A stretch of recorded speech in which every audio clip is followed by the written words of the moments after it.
Electromagnetic induction में अब आगे पढ़ते हैं मैग्नेटिक सर्किट। तो अभी तक आपने पढ़ा है इलेक्ट्रिकल सर्किट, तो उसी तरह आपका मैग्नेटिक सर्किट होता है। जैसे इलेक्ट्रिकल सर्किट में करंट फ्लो करती है, वैसे ही मैग्नेटिक सर्किट में भी करंट फ्लो करती है। जब कॉइल के थ्रू धारा को प्रवाहित किया जाता है तो कोर में फ्लक्स सेटअप होता है। यह फ्लक्स लाइन एक क्लोज्ड पाथ के रूप में होती है। अतः मैग्नेटिक फ्लक्स का क्लोज्ड पाथ चुंबकीय परपथ या मैग्नेटिक सर्किट कहलाता है।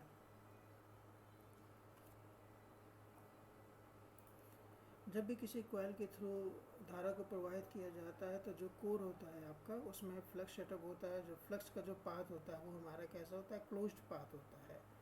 तो वो क्लोज्ड पाथ जो होता है वो आपका मैग्नेटिक सर्किट कहलाता है। तो मैग्नेटिक सर्किट में उत्पन्न मैग्नेटिक फ्लक्स विभिन्न कारकों पर निर्भर करती है। तो पहला है आपका number of turns of coil, मतलब कुंडली के फेरों की संख्या, कुंडली में कितने नंबर ऑफ टर्न्स है उस पर डिपेंड करेगी। दूसरा मैग्नीट्यूड ऑफ द करंट, कितनी करंट प्रवाहित हो रही है, उसमें धारा का मान क्या है उस पर डिपेंड करेगी। तीसरा जो है लेंथ ऑफ मैग्नेटिक सर्किट, जो आपका चुंबकीय पाथ की लंबाई है उस पर डिपेंड करेगी। कोर मटेरियल, कोर किस मटेरियल का बना हुआ है उस पर डिपेंड करेगी। और जो आपका cross section of the core, core का जो क्रॉस सेक्शन है, जो उसका एरिया है उस पर डिपेंड करेगी। तो ये आपके बहुत विभिन्न विभिन्न कारक हैं जिस पर आपका मैग्नेटिक फ्लक्स डिपेंडेंट होता है। ये आपके डिफरेंट टाइप्स के मैग्नेटिक सर्किट्स हो गए। ये आपका एक सर्कुलर टाइप का सर्किट हो गया जिसमें आपका मैग्नेटिक सर्किट हो गया। ये आपके नंबर ऑफ टर्न्स हैं, नंबर ऑफ टर्न्स है एन। यहाँ पे इसको सप्लाई दी गई तो इसमें करंट फ्लो होने लगे। करंट फ्लो होगी तो इसमें मैग्नेटिक फ्लक्स जनरेट होगा। जो मैग्नेटिक फ्लक्स का जो पाथ होगा वही आपका मैग्नेटिक सर्किट होता है। इसी तरह ये आपका एक कोर है, इसमें एन आपके नंबर ऑफ टर्न्स हो गए, यहाँ आपने सप्लाई दी गई। इसी तरह आपका ये एक सर्कुलर कॉइल हो गई, ये सोलोनॉइड हो गई, ये आपका एयर गैप हो गया बीच में। तो इसमें भी सप्लाई जब दी जाती है तो इसमें करंट फ्लो का होगी, जिससे मैग्नेटिक फ्लक्स जनरेट होगा और मैग्नेटिक फ्लक्स का जो पाथ होगा वही आपका मैग्नेटिक सर्किट हो जाएगा। इसी तरह ये आपके ये दो और हो गए। तो ये आपके सारे मैग्नेटिक सर्किट हो गए।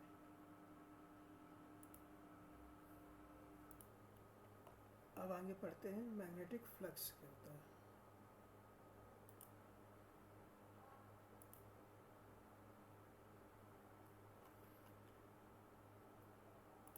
मैग्नेटिक फ्लक्स किसी मैग्नेटिक सर्किट में इलेक्ट्रिक करंट द्वारा उत्पन्न की गई मैग्नेटिक लाइन ऑफ फोर्स की संख्या को मैग्नेटिक फ्लक्स कहा जाता है।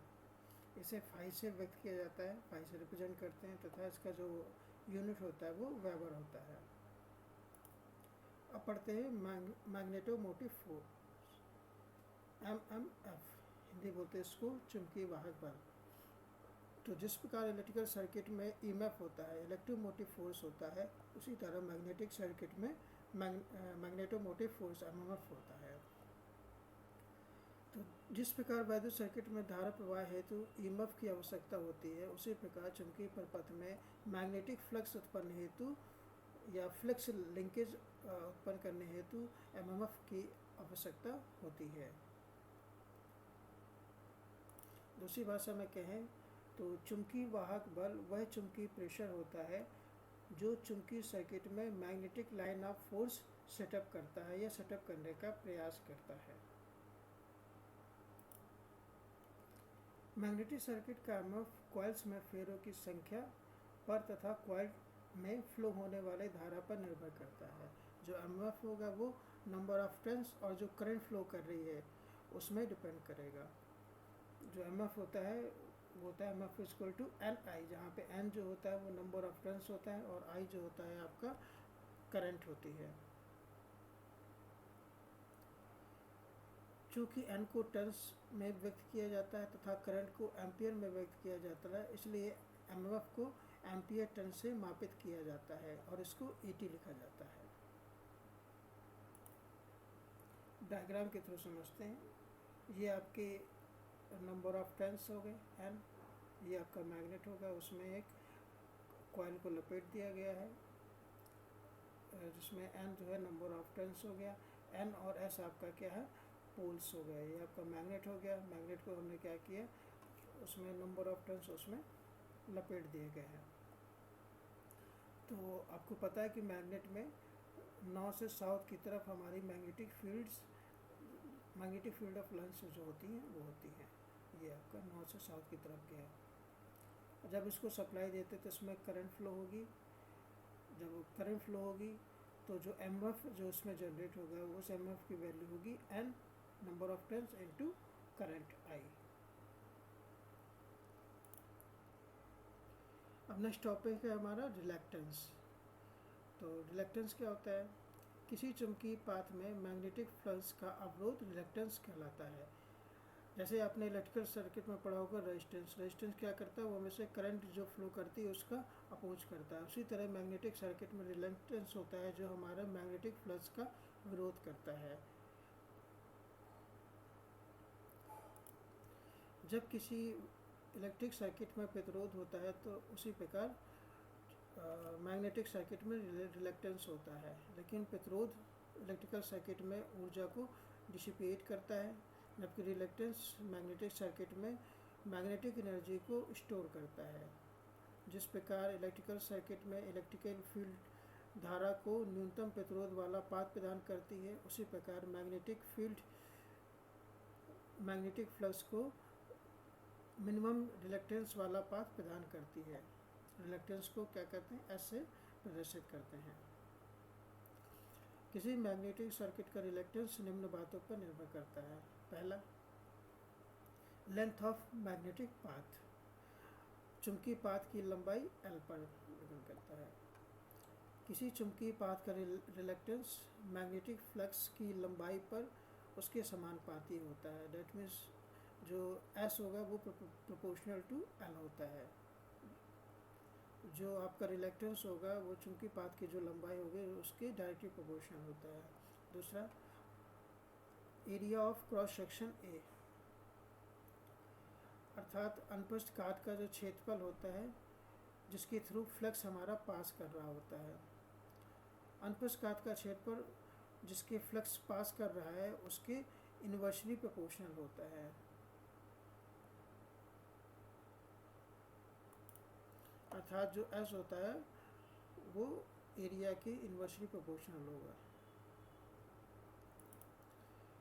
तीसरा जो है नेचर ऑफ मैग्नेटिक मटेरियल, जो रिलैक्टेंस होगा मैग्नेटिक मटेरियल के नेचर पे डिपेंड करेगा, अर्थात चुंबकीय क्षेत्र की प्रकृति पर निर्भर करेगा। जो पदार्थ की परमेबिलिटी जो म्यू आर पर वो डिपेंडेंट होगा। मैग्नेटिक मटेरियल या मीडियम की जो परमेबिलिटी के इन्वर्सली प्रोपोर्शनल होता है। जो एस होगा वो म्यू आर के इन्वर्सली प्रोपोर्शनल होगा। हम तीनों प्रॉपर्टीज़ को यदि आपस में ऐड कर दें तो एस आ जाएगा, S equal to L upon mu not into mu R into A ampere turn पर वेबर। एस जो है यहाँ पर आपका रिलैक्टेंस हो गया, एल आपका मैग्नेटिक पाथ की लेंथ हो गई, म्यू नॉट आपका परमिटिविटी ऑफ फ्री स्पेस हो गया, म्यू आर आपका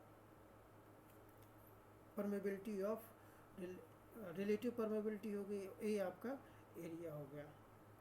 तो ये आपका हो गया रिलैक्टेंस का फार्मूला, जहाँ एस मैग्नेटिक सर्किट के रिलैक्टेंस को प्रदर्शित करता है और इसका जो यूनिट होता है एम्पियर टर्न पर वेबर होता है। अब नेक्स्ट हमें बोलते हैं परमेबिलिटी। परमेबिलिटी क्या होती है? किसी चुंबकीय पदार्थ का वह गुण जिसके कारण उसको मैग्नेटाइज किया जा सकता है परमेबिलिटी कहलाती है। इसका यूनिट जो होता है वो हेनरी पर मीटर होता है। Mu equal to mu not into mu R. Mu not जो होता है वो फ्री स्पेस में चुंबकशील नमस्कार दोस्तों, हम लोग पढ़ रहे थे इलेक्ट्रोमैग्नेटिक इंडक्शन। और इलेक्ट्रोमैग्नेटिक इंडक्शन में हम आगे पढ़ते हैं अब लॉज ऑफ मैग्नेटिक सर्किट। तो इलेक्ट्रिकल सर्किट में आप लोगों ने पढ़ा होगा KVL, KCL and Ohm's law.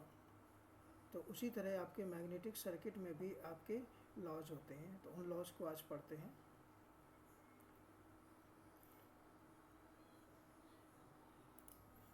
Magnetic circuit को सॉल्व करने के लिए जो नियम होते हैं इलेक्ट्रिकल सर्किट्स में, वो मिलते जुलते हैं आपके मैग्नेटिक सर्किट से। जिस प्रकार ओम्स लॉ और केसीएल एंड केवीएल का प्रयोग करके हम इलेक्ट्रिकल सर्किट को सॉल्व करते हैं, ठीक उसी प्रकार हम मैग्नेटिक सर्किट को भी सॉल्व कर सकते हैं। जिस प्रकार इलेक्ट्रिकल सर्किट में ओम्स लॉ जो होता है वो I प्रोपोर्शनल टू V, इसको हम फॉर्मूले को लगाकर हम सॉल्व करते हैं। उसी प्रकार मैग्नेटिक सर्किट में जो फ्लक्स होता है फाई, वो प्रोपोर्शनल टू एमएफ होता है। एमएफ क्या है? मैग्नेटिक मोटिव फोर्स होता है। तो जो मैग्नेटिक सर्किट में फ्लक्स होगा वो एमएफ के प्रोपोर्शनल होता है। जैसे आपका ओम्स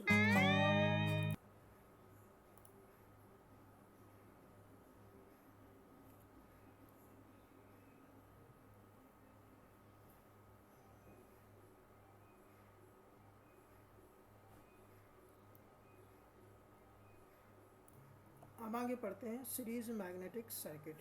जिस प्रकार इलेक्ट्रिकल सर्किट में आपके जो रेजिस्टेंसेज होते हैं वो सीरीज या पैरेलल में कनेक्टेड होते हैं, तो उसी तरह आपका मैग्नेटिक सर्किट में भी जो रिलक्टेंस होगा वो सीरीज या पैरेलल में कनेक्टेड होता है। तो पहला देखते हैं कि यदि आपके रिलक्टेंसेस जो हो गए वो सीरीज में कनेक्टेड है तो क्या होता है। तो श्रेणी चुंबकीय परपथ के कैरेक्टरिस्टिक श्रेणी वैद्युत परपथ से मिलते जुलते हैं। जिस प्रकार सीरीज में संयोजित प्रतिरोध वह होता है जिनमें समान धारा प्रवाहित होती है, उसी प्रकार श्रेणी मैग्नेटिक सर्किट वह होता है जिसके विभिन्न विभिन्न भाग अलग अलग पदार्थ या डायमेंशन के होते हैं, किंतु उनमें चुंबकीय फ्लक्स समान होता है। जैसे आप इस डायग्राम से समझते हैं, ये आपका एक सर्कुलर कॉइल या सोलोनॉइड हो गई। इस सर्कुलर कॉइल में आप क्या करेंगे, इसमें एक कॉइल लपेट देते हैं जिसके नंबर ऑफ टर्न्स n है। जब इसमें करंट फ्लो करेगी तो इसमें एमएफ जनरेट होगा। एमएफ की जो वैल्यू होगी वो होगी n इंटू आई। एमएफ जनरेट होने के कारण इस मैग्नेटिक सर्किट में एक फ्लक्स उत्पन्न होगा जो पूरे सर्किट में आपका समान रहेगा। अब इस डायग्राम से आप देख रहे होंगे, इस डायग्राम के 4 पार्ट हैं। चारों पार्ट जो होंगे वो आपके अलग अलग मटेरियल के बने होंगे। तो पहला पार्ट हो गया ये, दूसरा पार्ट हो गया ये, तीसरा पार्ट हो गया ये, चौथा पार्ट हो गया आपका एयर गैप। तो इस प्रकार ये 4 पार्टों से मिलकर एक मैग्नेटिक सर्किट हुआ। ये चारों पार्ट आपस में कैसे हैं? सीरीज में कनेक्टेड है। तो पूरे सर्किट में जो मैग्नेटिक फ्लक्स होगा वो समान रहेगा। जैसे इलेक्ट्रिकल सर्किट में जो करंट होती है वो उस पूरे सर्किट में समान रहती है। जो फर्स्ट पार्ट है, फर्स्ट पार्ट में जो मटेरियल की परमेबिलिटी है वो μr1 है, तथा उसका जो क्रॉस सेक्शनल एरिया है वो A1 है, वह जो लेंथ है वो L1 है। दूसरे भाग में लगे पदार्थ की जो परमेबिलिटी है वो μr2 है, उसका जो क्रॉस सेक्शनल एरिया है वो A2 है, वह जो लेंथ है वो L2 है। तीसरे भाग में जो मटेरियल लगा हुआ है उसकी परमेबिलिटी μr3 है, तथा उसका एरिया A3 है, वह लेंथ उसकी L3 है। और चौथा भाग जो है वो है आपका एयर गैप। एयर गैप जिसकी लंबाई है Lg, वह एरिया Ag। और एयर गैप में आपको पता होगा जो परमेबिलिटी होती है वो उसकी वैल्यू 1 होती है, जिसे μ0 से रिप्रेजेंट करते हैं। अब निकालते हैं सर्किट का टोटल एमएफ। तो टोटल एमएफ इस सीरीज सर्किट के सभी एमएफ का योग होता है। जैसा कि आप केवीएल में पढ़ा होगा। केवीएल क्या होता है? जितने भी वोल्टेज सोर्सेज होते हैं उन सबको ऐड कर दिया जाता है। ऑल केवीएल में आपने चीज़ पढ़ी होगी। तो उसी तरह आपका एमएफ हम फाइंड कर देते हैं। तो टोटल एमएफ होगा कि फर्स्ट पार्ट का एमएफ प्लस सेकेंड पार्ट का एमएफ प्लस थर्ड पार्ट का M F plus air gap में जो एम एफ है, चारों को ऐड कर देंगे तो पूरे मैग्नेटिक सर्किट का एम एफ हमारा फाइंड हो जाएगा। अब फ्लक्स क्या होता है? फ्लक्स फाइंड करने के लिए हम क्या करेंगे, phi equal to total M F upon total reluctance. M F को क्या वैल्यू होती है? एम एफ को एन आई से रिप्रेजेंट करते हैं। एन आपके नंबर ऑफ टर्न्स है और आई जो करंट फ्लो कर रही है सर्किट में, अपॉन टोटल रिलक्टेंस। अब आपका जो मैग्नेटिक सर्किट है उसमें जो डिफरेंट पार्ट्स हैं वो आपके सीरीज़ में कनेक्टेड है। जैसा कि आप इलेक्ट्रिकल सर्किट में आप जो रेजिस्टेंसेस होते हैं वो सीरीज़ में कनेक्टेड होते हैं, तो हम क्या करते हैं उसका इक्विवेलेंट रेजिस्टेंस निकाल देते हैं। तो इक्विवेलेंट रेजिस्टेंस क्या होता है? सीरीज़ में सारे रेजिस्टेंसेस का सम होता है। R equivalent equal to R1 plus R2 plus R3 plus dated dash. उसी तरह जो मैग्नेटिक सर्किट में जो रिलक्टेंस होगा वो क्या होगा? वो भी डिफरेंट पार्ट में जो रिलक्टेंस होंगे उनका समीशन होगा। तो एस इक्वल टू हो जाएगा S1 plus S2 plus S3 plus SG। SG जो है आपका ईयर गैप का रिलक्टेंस है। हमको पता है रिलक्टेंस का जो फार्मूला होता है वो एस इक्वल टू होता है L upon mu naught mu R into A, जहाँ पे L आपकी लेंथ होती है, A आपका एरिया होता है और म्यू नॉट आपकी फ्री स्पेस में परमिबिलिटी होती है और म्यू आर जो होती है आपकी रिलेटिव परमिबिलिटी होती है। तो हम क्या करते हैं, डिफरेंट जो पार्ट्स हैं मैग्नेटिक सर्किट के उनका रिलेटेंस फाइंड कर लेते हैं। तो एस इक्वल टू हो जाएगा S1, जो S1 क्या है? जो फर्स्ट पार्ट है उसका रिलेक्टेंस है।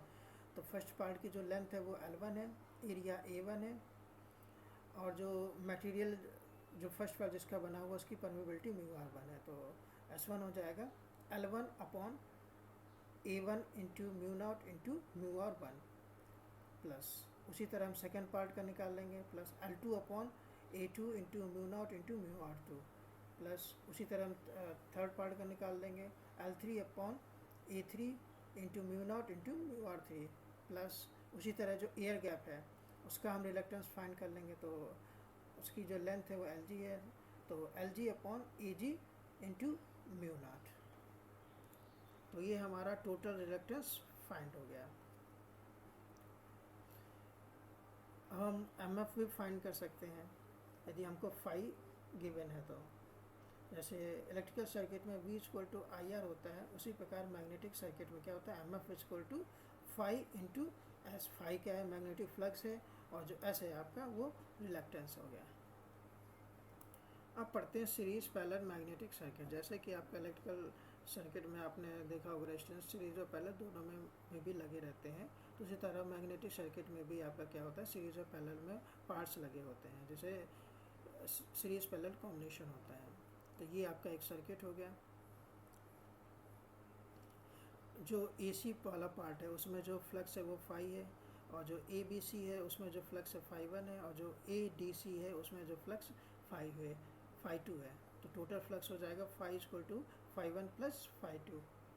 अब टोटल MF निकालेंगे। टोटल MF इक्वल टू हो जाएगा MMF ऑफ लेंथ AC, ये जो लेंथ AC है उसका MF plus MF of length ABC ये जो लेंथ है इसका MF। इसी तरह इस वाले पार्ट का निकालेंगे तो टोटल MF हो जाएगा MF for length AC plus MF for length ADC। इसी तरह रिलक्टेंस निकालेंगे तो AC पार्ट का जो रिलक्टेंस है वो S है, reluctance of path AC। S1 जो है reluctance of path ABC and S2 जो है रिलक्टेंस ऑफ पाथ ADC। अब हम क्या निकालेंगे, MF इक्वल टू पहला ये वाला पार्ट लेते हैं phi S plus phi 1 into S1। उसी तरह ये वाला पार्ट लेते हैं MF equal to phi S plus phi 2 S2। इन दोनों को सॉल्व कर लेंगे तो हमारा क्या आ जाएगा, phi 1 S1 plus phi 1 S1 equal to हो जाएगा फाई 2 S2। तो इस प्रकार से हम सीरीज और पैरेलल सर्किट्स को सॉल्व करते हैं।